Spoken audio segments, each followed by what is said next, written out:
Y el mejor manual de obra misionera que existe en el mundo es el libro de Hechos. No hay mejor manual. Si usted quiere ver los temas previos a este, los he publicado en mi canal de YouTube. Ya publiqué 2, capítulo 1 y capítulo 2, todavía me falta publicar el 3, pero hoy ustedes van a escuchar el sermón del capítulo 4. Cada día se hará más difícil predicar el Evangelio. Pero de los primeros discípulos del Señor nosotros aprendemos que a pesar de las amenazas de muerte, de las dificultades para predicar y la persecución, y a pesar del miedo que podamos sentir, no podemos dejar de hablar del Señor. No podemos dejar de decir que el Señor viene pronto. Debemos pedir el don del valor y cada día ser valientes, más valientes. En la historia antigua hay un relato de un valiente capitán cuya bandera casi siempre estaba al frente de la batalla. Se decía que su espada era temida por sus enemigos. Decían que esa espada era el heraldo de la matanza y la victoria. Un día el rey le pidió a este capitán que le mostrara esa espada a la que le tenían tanto miedo los enemigos. El rey examinó minuciosamente la espada y después la devolvió con el siguiente mensaje: no veo nada maravilloso en esta espada. No puedo entender por qué un hombre le puede tener tanto miedo a esta espada. Aquel capitán le respondió a su rey: Vuestra Majestad se ha dignado a examinar la espada, pero no le presenté el brazo que la maneja. Si hubiera examinado ese brazo y el corazón que dirige el brazo, habría entendido el misterio.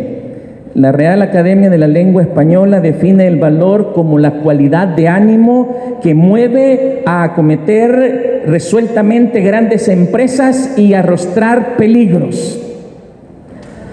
El difunto Nelson Mandela, primer presidente negro de Sudáfrica, en su libro autobiográfico El largo camino hacia la libertad, escribió: aprendí que el valor no es la ausencia de miedo, sino el triunfo sobre él.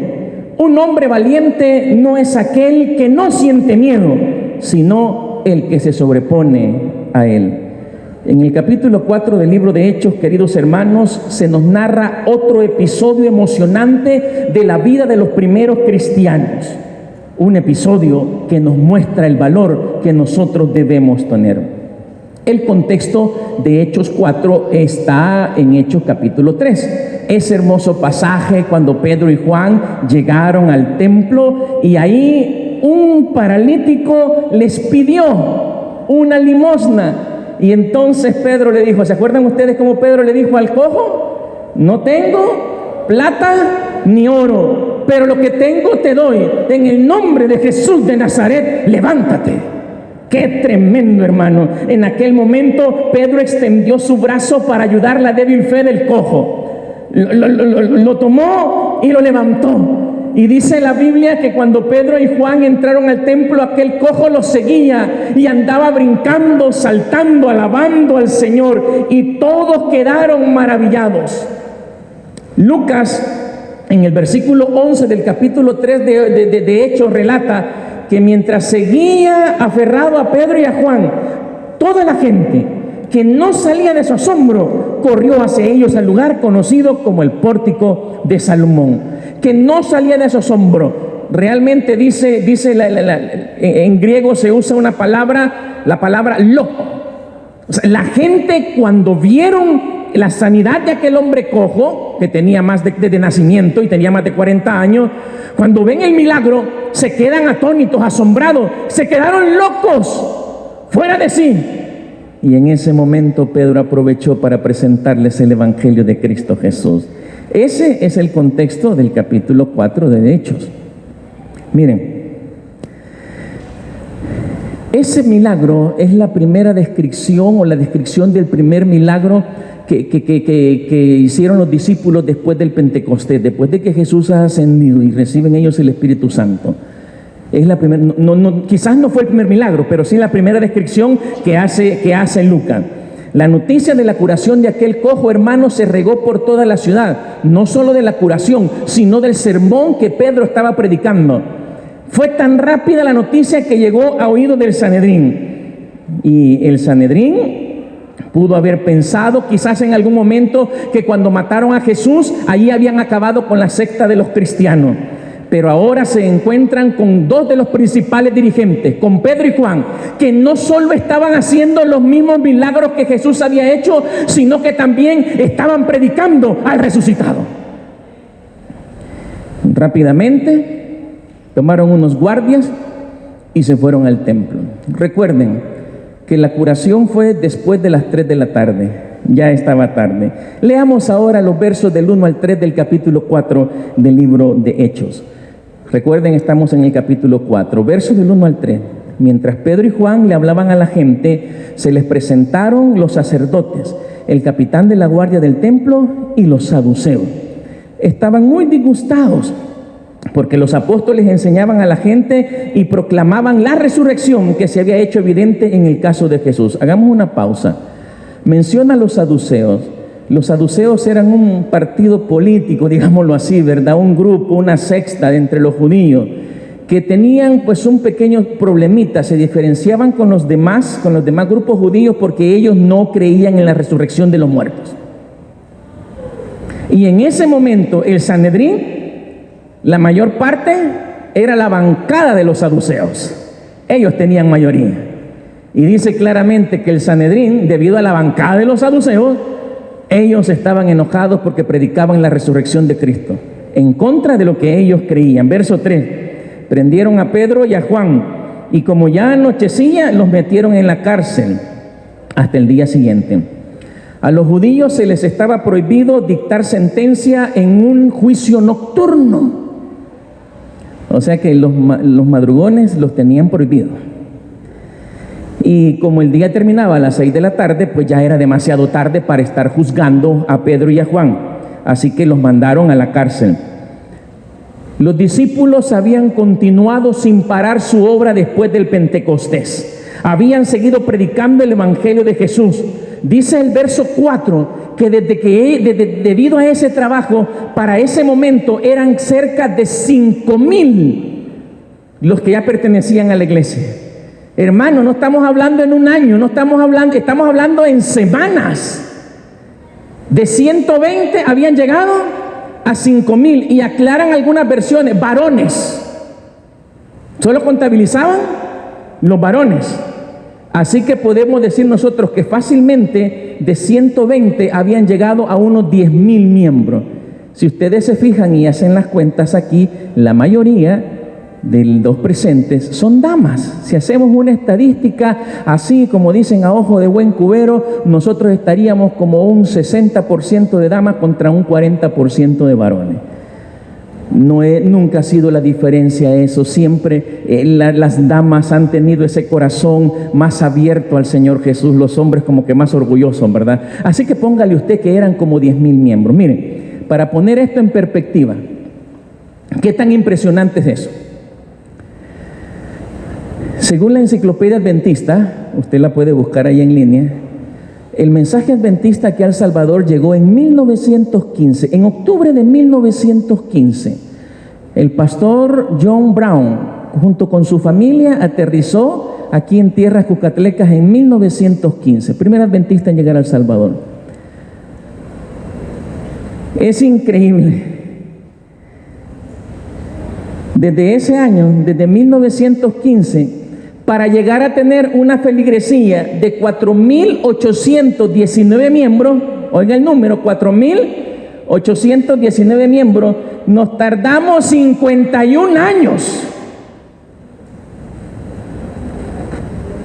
51 años. Aquellos 120, aquellos discípulos llenos de miedo, aquellos pescadores, aquellos cobardes en el pasado, se tardaron semanas para llegar a ser 10,000. Hermanos, nosotros necesitamos el poder del Espíritu Santo, ese que tenía la iglesia primitiva, lo necesitamos hoy para predicar. Mire, para aquellos que no les gustan los números en los bautismos, El libro de Hechos es todo un reto estadístico que continuamente está presentando cuántos se van bautizando. Si a alguno le gusta que son los números, es que los números presentan la realidad de lo que nosotros somos. La salvación es por gracia, ¿verdad? ¿Y el juicio? El juicio es por obras. Muéstrame tu fe sin tus obras. Puedes hacerlo. ¿Cómo pretendemos nosotros medir la eficacia de nuestro trabajo cuando los números están en nuestra contra? No hablemos de números, quitémoslos de hechos, pues ahí están los números. Solo un paréntesis. Pero ahora vamos a ver cómo era posible semejante crecimiento, un crecimiento tan rápido. El momento cumbre de ese instante llega en el versículo 7. Leamos el versículo 7. Y poniéndolos en medio, les preguntaron: ¿con qué potestad o en qué nombre habéis hecho vosotros esto? Miren, en los pueblos fuera de Jerusalén había un Sanedrín. El Sanedrín de los pueblos pequeños, pues era un Sanedrín de 23 miembros. Pero el Sanedrín de Jerusalén, el gran Sanedrín, tenía 71 miembros. ¿Se imagina usted esa junta de iglesia, esa asamblea legislativa con 71 diputados, y van a interpelar a Pedro y a Juan? Fueron puestos en medio de esos 71 terribles lobos rapaces. ¿Cómo te hubieses sentido tú? ¿Cómo te sientes cuando de repente te dice: hermano, fíjese que la junta de iglesia lo estamos invitando a que se reúna con nosotros? ¿Verdad que uno así como que se le ponen aguaditas las canillas, ¿verdad? ¿Y ahora qué hice?, dice uno. Lo peor, hermanos, que dice que ahí estaban Anás y Caifás, los que habían matado a Jesús. En ese momento, como mencioné, los saduceos dominaban el Sanedrín y ellos odiaban el mensaje de la resurrección. Odiaban a los cristianos porque predicaban de la resurrección de Cristo. Y estando ahí, Pedro y Juan, y quizás estaba, por lo que dice el pasaje, ahí estaba el cojo, y quizás ese pobre estaba temblando. Pero Pedro y Juan, hermanos, como dos columnas, estaban firmes. Y entonces les preguntan: ¿con qué poder? Para la palabra poder en este versículo, Lucas usa la misma palabra que Hechos 1:18, dunamis, un poder sobrenatural. Los dirigentes de los judíos aceptaban que el cojo había sido curado por una increíble manifestación de poder. No se podía negar. Pero la pregunta que ellos hicieron insinuaba que los discípulos lo habían hecho con un poder demoníaco. Pero no. Ese poder era el dunamis del Espíritu Santo, la dinamita divina que transforma los corazones humanos, el poder que hoy tú y yo necesitamos para predicar el Evangelio, un poder que ya comenzó a manifestarse en la iglesia. ¿Te puedes imaginar a Pedro y a Juan en ese momento? Quizás si hubiésemos sido tú y yo, nos hubieran estado temblando las patas, como decimos los salvadoreños, ¿verdad? O quizás hubiésemos estado llorando o renegando contra Dios, o simplemente nos hubiéramos quedado mudos. Pero Pedro, no. Él habló y se hizo escuchar. Miren lo que le dijo primero Pedro, verso 10. Este pasaje es increíble. Le dijo Pedro: en el nombre de Jesucristo de Nazaret, a quien vosotros crucificasteis y a quien Dios resucitó de los muertos. En ese nombre había sido levantado aquel hombre. ¡Wow! ¡Qué valor, hermanos! En su cara Pedro les dice: son unos asesinos. Sí, se lo dijo a la asamblea legislativa de su tiempo, se lo dijo a los diputados, no tuvo miedo. Son unos asesinos. Y no solo eso, sino que le da una estocada mortal a la teología de los saduceos. Pero Pedro no era simplemente un peleonero, un buscapleitos. No, él quería llevarlos, quería conducirlos. Al mismo tiempo, a esos asesinos, Pedro les presentó la oportunidad de salvación. Verso 12. Y en ningún otro hay salvación, porque no hay otro nombre bajo el cielo dado a los hombres en que podamos ser salvos. Así lo escuchó Anás. Así lo escuchó Caifás. En Jesús pueden ser salvos. Ustedes lo mataron, pero Él los perdona y Él les da vida eterna.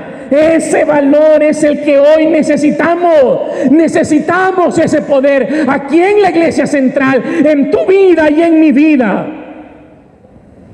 Alguien esta semana hizo un comentario en una de mis publicaciones. Miren, quiero decirles algo.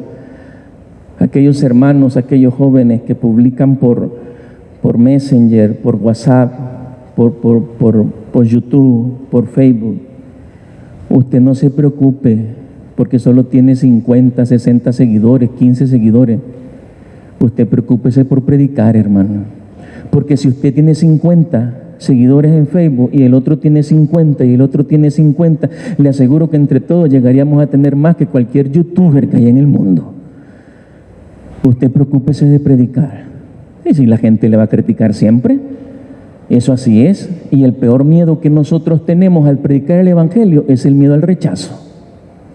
Alguien me puso el siguiente comentario: te hace falta mucho. ¿Cuánta razón tenía ese comentario? Me hace falta más valor, me hace falta más poder. Sí, al pueblo del mensaje de los 3 ángeles nos hace falta más valor, nos hace falta más poder para presentar al crucificado a este mundo que no tiene esperanza. Verso 13, miren lo que dice el verso 13. Entonces, viendo la valentía de Pedro y de Juan, sabían que eran hombres sin letra y del vulgo, se admiraban y le reconocían que habían estado con Jesús. No simplemente vieron, contemplaron, consideraron profundamente, reconocieron que esos hombres sencillos habían estado con Jesús por una sola cosa: por el valor. Para la palabra valor en ese pasaje se utiliza la palabra griega parrasia, que significa valor para hablar. Hablar francamente, con confianza, con firmeza, con resolución. Valor para hablar. Exactamente eso, el valor para hablar y presentar el evangelio. El dejar a un lado el miedo al rechazo y la muerte fue lo que hizo que los discípulos tuvieran tanto éxito. Valor para hablar. La gente reconocerá que nos hemos relacionado con Jesús cuando seamos valientes para presentar la palabra, valientes para hablar de Jesús. Necesitamos valor para presentar a Jesús a nuestros vecinos. Necesitamos valor para presentar a Jesús a nuestra familia y amigos. Necesitamos valor para dejar nuestras cómodas bancas de la iglesia y salir e ir de casa en casa a buscar a los que deben ser salvos. Necesitamos valor para llenar las campañas evangelísticas, ya sean estas presenciales o virtuales. Necesitamos valor para enviar por WhatsApp mensajes de salvación presentando a Jesús. Necesitamos valor para dejar de publicar lo popular, para dejar de publicar tendencias, para dejar de publicar lo viral en nuestras redes sociales y en su lugar presentar el único mensaje importante: que Cristo murió por la humanidad, que Cristo nos puede salvar y que Cristo viene pronto por nosotros. Sacaron a Pedro y a Juan y al cojo de aquella reunión y se pusieron a deliberar. Miren, no tuvieron valor de condenarlos. Versos 17 y 18. Pero para evitar que que este asunto siga divulgándose entre la gente, vamos a amenazarlo para que no vuelvan a hablar de ese nombre a nadie.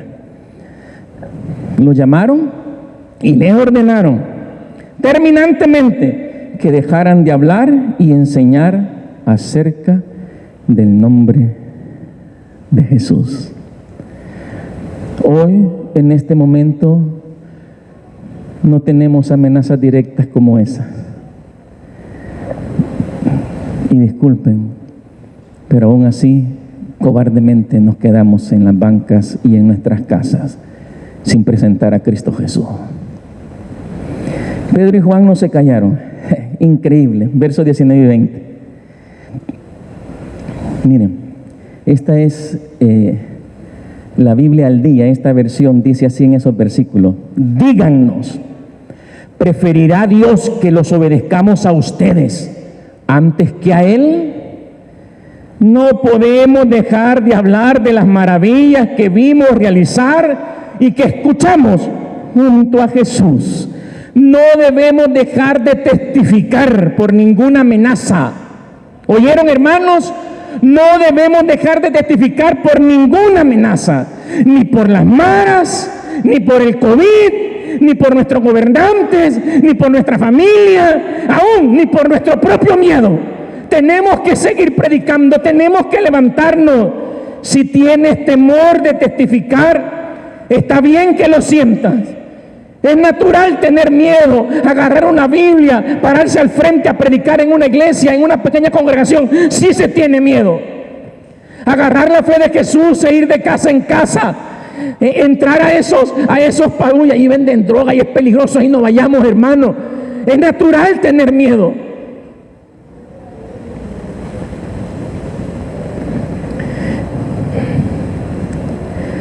Hay un conflicto. Pero testifica. Con todo el miedo que sientas, testifica.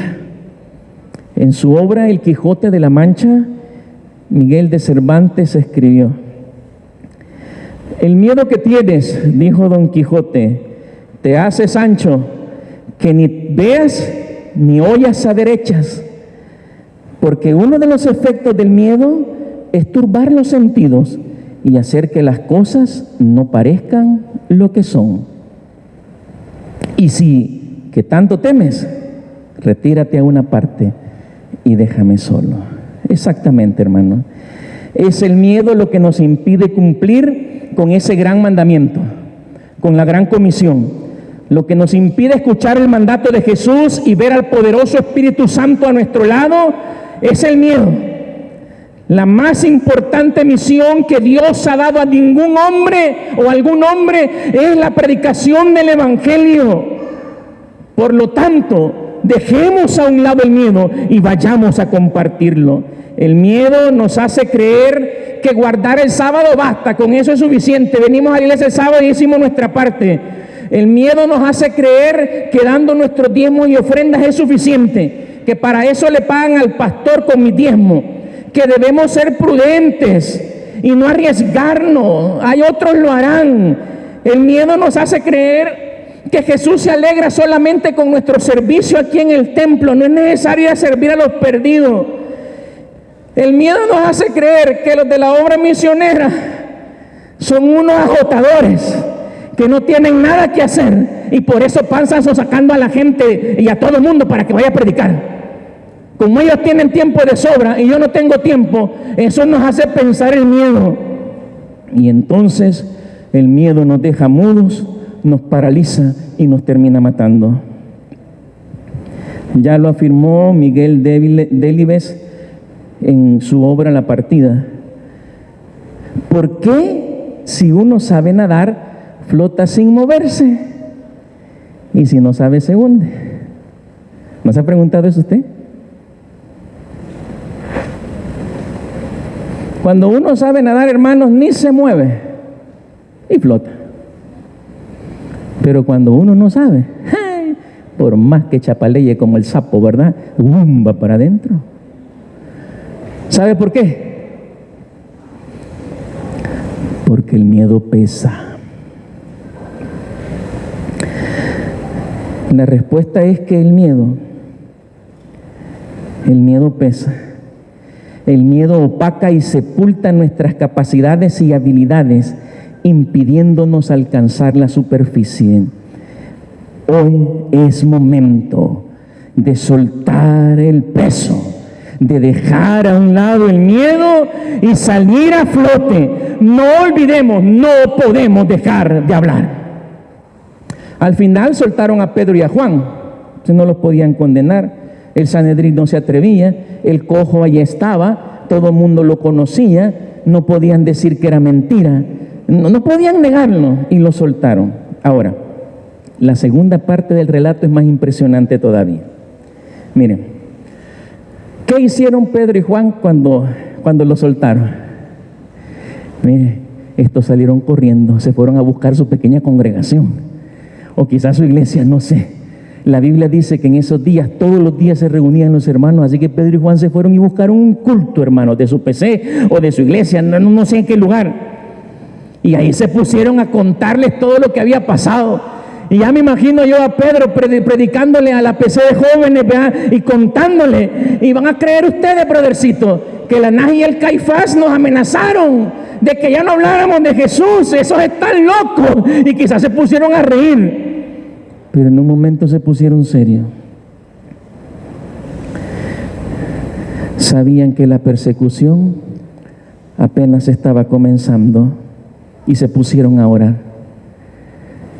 ¿Saben qué le pidieron a Dios en oración? La oración ahí está registrada.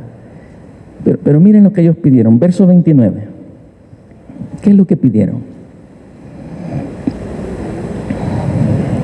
Y ahora, Señor, mira sus amenazas y concede a tu siervo.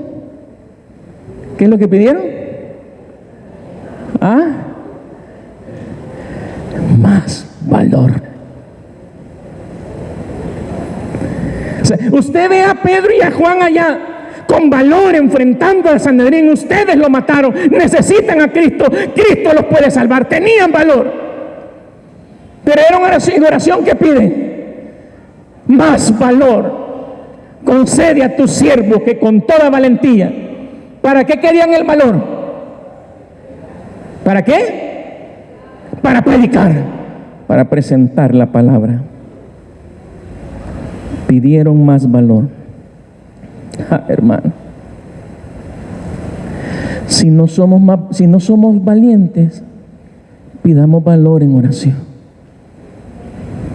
Y si ya somos valientes, pidamos más valor, porque se necesita más. Los apóstoles habían demostrado valor al hablar ante el Sanedrín, y ahora en su oración, como si demostraran que reconocían su debilidad natural, piden que se les aumente este don del valor, porque el valor para predicar es un don espiritual, y por lo tanto el Espíritu Santo lo puede dar, y el Espíritu Santo lo quiere dar a todos nosotros. Comprendían que ahora necesitaban más que nunca para sí mismos ese valor, para que la iglesia continuara predicando. Ese valor tenía un objetivo: hablar de la palabra. Hermano, no basta con ser cristiano que vive una vida piadosa como testimonio del poder de Cristo. A veces nosotros, mire, disculpen, pero a veces nosotros nos lamemos nosotros solitos y decimos, es que no todo el mundo puede dar la fe de Jesús, no todo el mundo. Así con el testimonio que doy, yo estoy predicando. En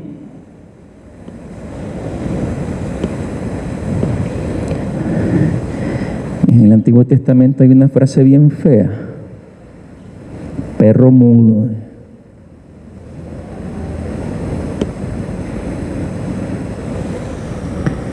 Necesitamos hablar.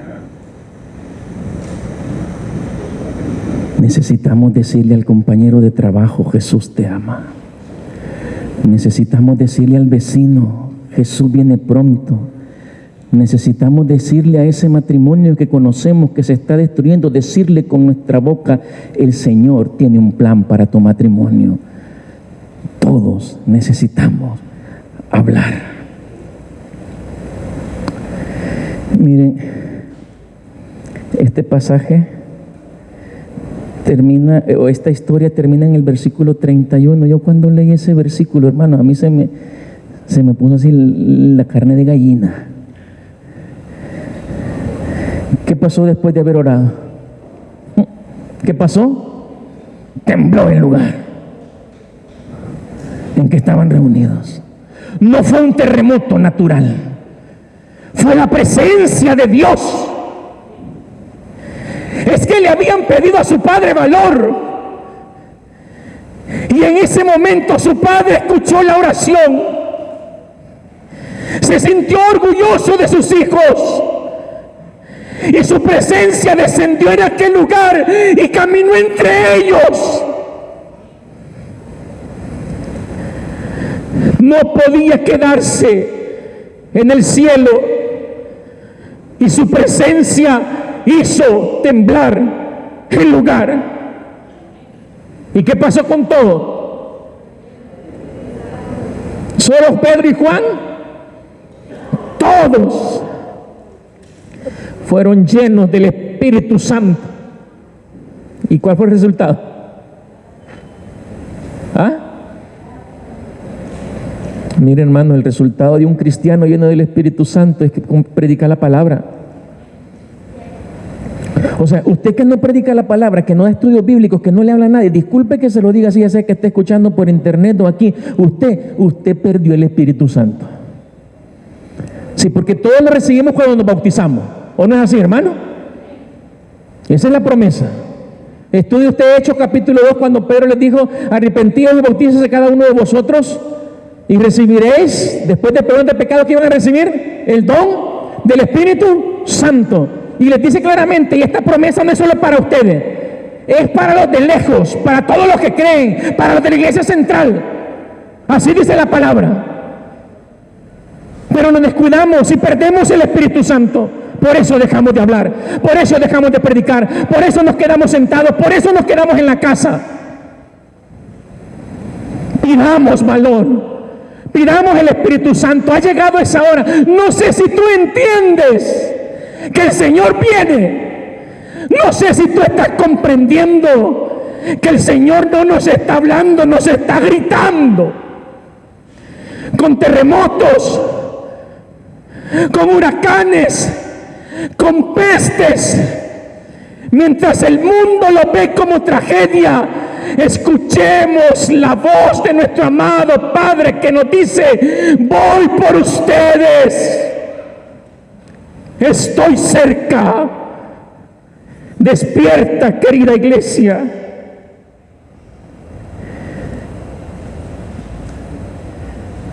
Necesitamos el poder de Cristo.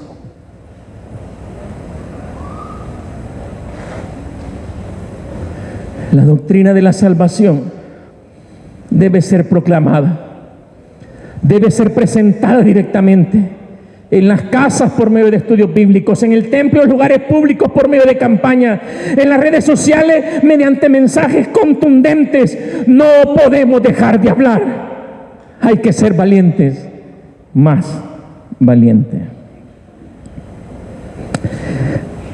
Harriet Tubman nació como esclava en 1821 en el estado de Maryland. Su amo le puso como nombre Araminta.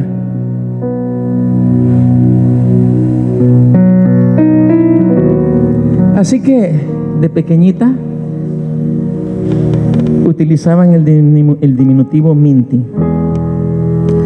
Muy pronto comenzó a trabajar ella, a los 5 años de edad, ya en los servicios domésticos de la casa. Recibió su primer paliza a los 6 años. Después de trabajar todo el día, a esa edad, Minty en la noche tenía que cuidar a los hijos del amo. Su trabajo era que ninguno de los niños se despertara. Si uno de los niños se despertaba, la ama se levantaba y la azotaba. Intentó huir la primera vez a la edad de 7 años. No fue sino hasta 1849 que en su segundo intento de escape caminó por 3 semanas 145 kilómetros hasta alcanzar su libertad en el estado de en la ciudad de Filadelfia. En el camino recibió la ayuda de hombres blancos y negros que estaban en contra de la esclavitud y que habían creado un grupo secreto llamado el Ferrocarril Subterráneo, al que ella se unió cuando al fin estuvo a salvo y libre. Trabajó como sirvienta y lo que ganaba lo donaba al Ferrocarril Subterráneo. Más tarde, ya habiéndose cambiado el nombre, Harriet Tubman se unió como conductora del Ferrocarril Subterráneo. Harriet Tubman pronto se destacó como una gran conductora. Se cree que regresó 19 veces al sur para ayudar a escapar a Canadá a cientos de personas. Al poco tiempo era conocida por los sobrenombres de Moisés, porque conducía a la gente a la tierra prometida. También le llamaban el general Tubman. Se calcula que el ferrocarril subterráneo rescató a cerca de 2.000 esclavos, y de esos 2.000, 300 fueron guiados por la misma Harriet. Entre ellos también estuvo su familia. Harriet era una mujer pequeña, de apariencia frágil, pero poseía una extraordinaria resistencia física y una gran fortaleza mental. Se unió como enfermera del ejército de la Unión y pronto le pidieron que guiara a un grupo de exploradores.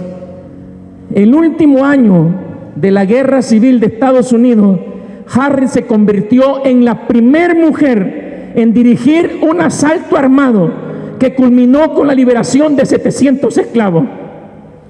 En una ocasión ella dijo: fui conductora del ferrocarril subterráneo durante 8 años y puedo decir lo que la mayoría de los conductores no pueden decir: nunca se me descarriló el tren, nunca perdí a uno de mis pasajeros. Impresionante. Pero lo más impresionante era la fuente de su valor. En uno de sus diarios escribió una de las oraciones que siempre le elevaba al Señor. Señor, le decía Harriet, me voy a aferrar firmemente a ti. Me tienes que ayudar. Esa debería ser nuestra oración en estos momentos de crisis. Sí, mis hermanos, la crisis apenas está comenzando. Debemos pedir, así como lo hicieron Pedro, Juan y los demás discípulos. Debemos pedir, así como lo pidió la general Tubman. Debemos pedir valor, más valor, para no dejar de hablar de Jesús y para rescatar a los esclavos del pecado y llevarlos a la tierra prometida. Esa es nuestra misión. Es lo único que nos distingue como pueblo del Señor en esta tierra. Es nuestra señal especial, el último mensaje de esperanza para este mundo. Mis queridos hermanos, Maranata, hermanos, ahí está el Señor, lo podemos ver, está a las puertas. Viene por nosotros. Con valor trabajemos y con valor esperemos que el Señor le bendiga.